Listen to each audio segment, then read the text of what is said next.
The conversation of what lens exactly to see truth through.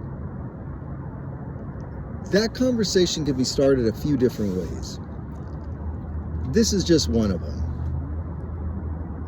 If you take the Bible and use it with the intent that there was captured within it teachings from Jesus the Christ that exist to serve humanity and to lead us unto something better, to show us a better way.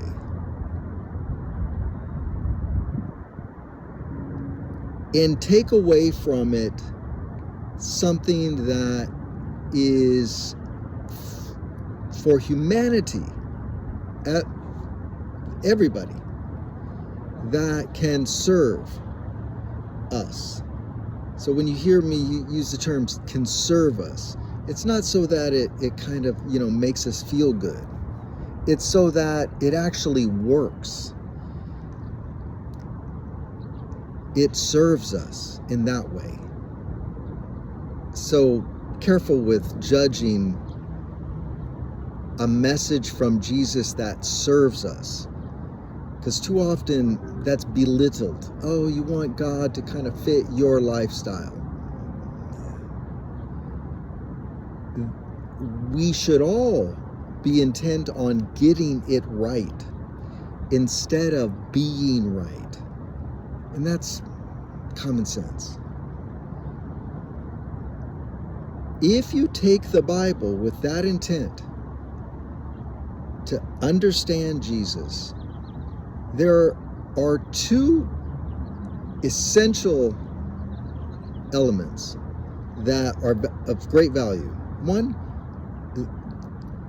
Genesis chapter 1, 2, and 3. Those Genesis accounts, those two accounts of creation.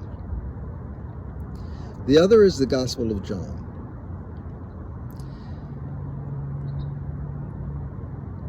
It's vital to recognize that you can start with Jesus. Part of Jesus' message was to sort of essentially establish a beginning, hence a New Testament. But religion has emphasized the idea that for the Westerner, for someone who's not inherently is an Israelite, that somehow Jesus still has to be understood from Old Testament through New Testament. And I'm simply suggesting new lens, having the Genesis accounts as our basis for evaluating things, and I'll talk about that, and the Gospel of John, because the Gospel of John is the most that has the most emphasis on a universal message from Jesus. It paints him in his role as what he meant to the Jewish people and the people that the Old Testament is written about. It frames that, but more specifically, it frames Jesus' universal message. So that's one thing to take away, is Jesus had a ministry, a message, a purpose, whatever you want to call it, with the people of his race, of his religion. But he also had a universal message that transcended that.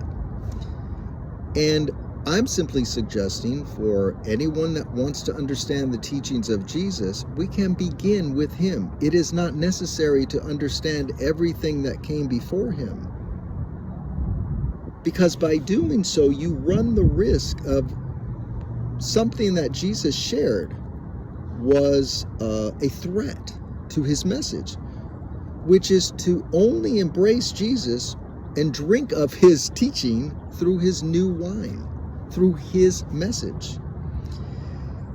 the message of Jesus is completely enough, and it stands on its own. It has a foundation, and the challenge is there is another message that's presented in the Bible that is what he himself referred to as old wine. Jesus referred to his message, and there's allegories with the wedding feast, as new wine, and the former, the Old Testament, old wine. These foundational ways of beginning and having a new lens will allow someone to basically see the spiritual Jesus.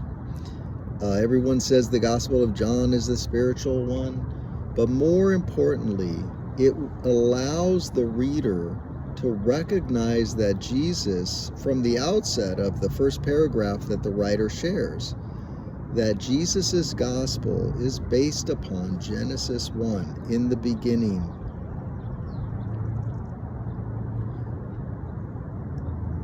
That is the lens that is needed to understand all of those blessings that come forward in Genesis 1. God as spirit, God calling forth light, God creating women and men equally in the image of God, God being well pleased with its creation, God giving stewardship of the planet to humankind, to women and men, and providing the essentials for sustenance. That's the gospel that Jesus was teaching. So it's vital to recognize something that's pretty clear, but just not taught by religion, is that the Old Testament was based on Genesis chapter 2 and chapter 3. And so in Jesus's account of Genesis 1, it's pre-religion. It happens before religion is established. That comes forth in the 3rd chapter of Genesis. It transcends that. And it has a much different meaning of how we can understand God, how we understand ourselves. Genesis 2 and 3 have a very different way of understanding God and ourselves. They both are entirely different Genesis accounts. And Genesis 2 and 3 is the way God and humankind was understood in the Old Testament. And I would suggest even by certain New Testament writers that were entrenched in that way of understanding the true nature of God, the true nature of humankind. Jesus taught a different Genesis, Genesis 1. The Gospel of John is his universal message. So there's some very valuable takeaways in there that apply to us all. And so from the idea of a new lens and a new approach, I suggest you pick up a Bible, study the Genesis accounts, notice the opposition between the two, and study the Gospel of John. And in that account, let our emphasis be the takeaways that it's reminded that those who call upon that name of the Christ, that understand that personage of Jesus, have the ability, the essence of being children of God. Hearing of the light that Jesus taught, and hearing of being one with the Father that Jesus taught, and learning about the Holy Spirit and the nature of the Holy Spirit. It's kind of like the breezes that blow, and understanding the nature of God as spirit, and understanding humankind's true nature as one with the Father, being made in the image of God. So these foundational approaches, and just trimming out all the other commentary that was the commentary before Jesus, and the commentary after Jesus, and the commentary that was allegedly aligned with Jesus' message.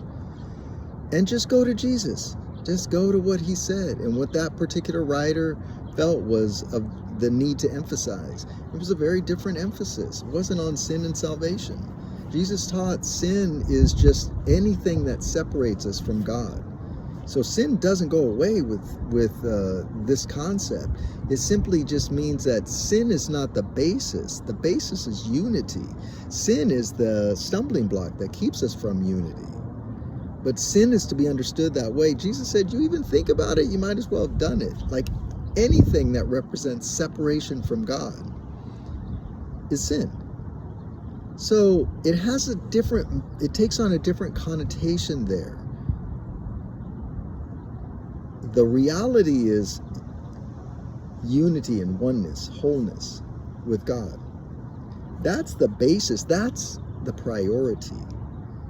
And being awakened to know that, to be born again, to like recognize, oh, there's a physical self and a spiritual self. Trust me, man. Spirit is a difficult concept. Spirituality. I mean, we exist, we survive in the physical world. And so the spiritual world is a tough one to wrap your hand around, but it's vital. If you have any intent to figure Jesus out or to seek after Jesus, you have to address spirit. You got to put feelings to it, or words to it, or concepts to it, but you have to address it. And the challenge is it's a lot easier to deal in our physical world. And so we'll make religion around our physical world, where we go to church, who we hang out with, what we read, what we do, what we sing, what we partake of in our spare time. The challenge is Jesus taught that there was something within us. He called it the kingdom of heaven. He talked about concepts of being one with the Father. Talks about the Holy Spirit leading and guiding. He talks about truth setting us free and leaving us the fullness of his joy,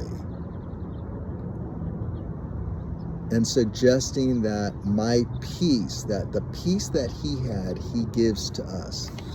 So these are the concepts to me that need unpacked, that need given priority, that every one of us, for ourselves, need to take hold of and work through. I would simply suggest in the meantime, you can eliminate quite a bit of the other data, the other material. It's all good, but to the point of getting the message of Jesus right, instead of seeking to be right through scholarship. When Jesus taught the multitudes in the wilderness, there was no Bible. They did not Bible study. They didn't even have a worship band. Yet what Jesus communicated to them was deemed as truth enough to set them free. What was that message? It's not bound in the other books. Not to say it's not in Matthew, Mark, and Luke, but to the point, Jesus had two roles. And it's very important to understand his role from his universal message.